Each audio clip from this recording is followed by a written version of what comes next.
श्रीमत्खाद्रीलक्ष्मी नरसिंहाय नमः।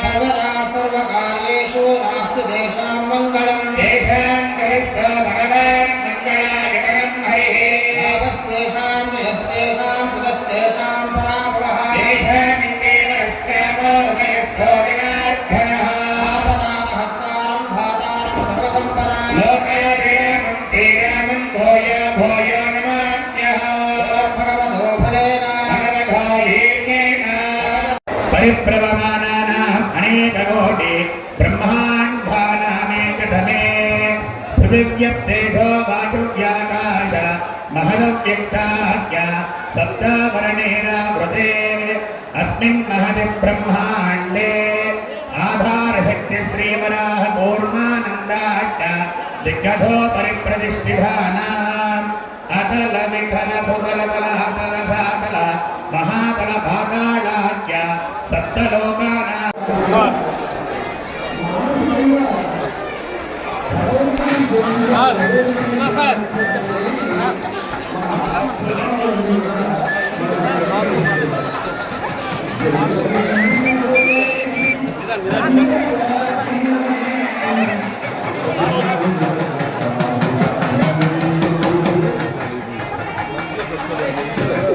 అయిపోయింది.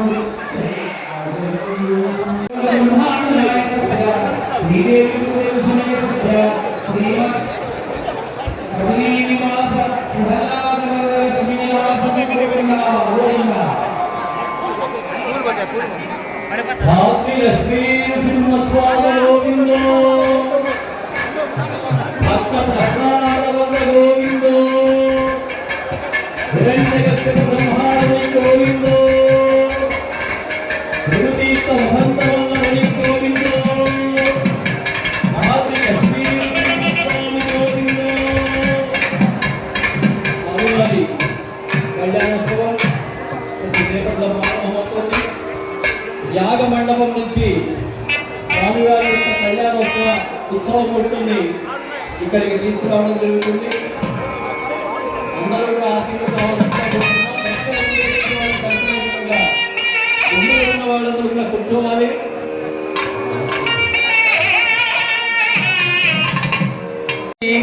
భక్తాదులందరూ కూడా గమనించాలి. ముఖ్యంగా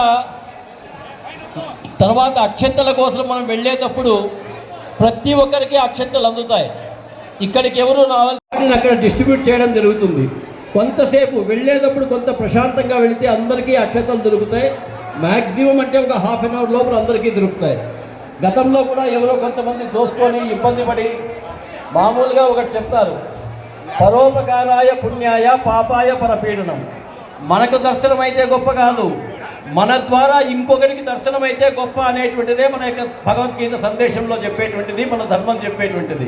కాబట్టి మనమందరము ఎవరికి వాళ్ళు మన ముందర ఉన్న వాళ్ళకి కానీ లేదా మన పక్కన ఉండేటువంటి వాళ్ళకి కానీ ఆ యొక్క దర్శన భాగ్యాన్ని కల్పించాలి. కొంతమంది ముందర నిలబడుకొని ఉంటారు, మీ కారణంగా వెనకలు ఉండేటువంటి ఒక 200 మందికి దర్శనం ఉండదు. అది ఒక రకంగా మహాపాపమే అవుతుంది. అమ్మా దయచేసి ఇక్కడ కూర్చున్న వాళ్ళు అందరూ కొంచెం వెనక్కి జరగండమ్మా. అమ్మా కొంచెం వెనక్కి జరగండి, ఎవరి పాడికి వాళ్ళు కొద్దిగా వెనక్కి జరగండి అమ్మా ప్లీజ్. వేదిక మీద దయచేసి కొంచెం వెనక్కి వెళ్ళండి అమ్మా, ఎవరి పాడికి వాళ్ళు. వేదిక మీద ఉన్నటువంటి వాళ్ళందరూ కూడా మన అందరం కూడా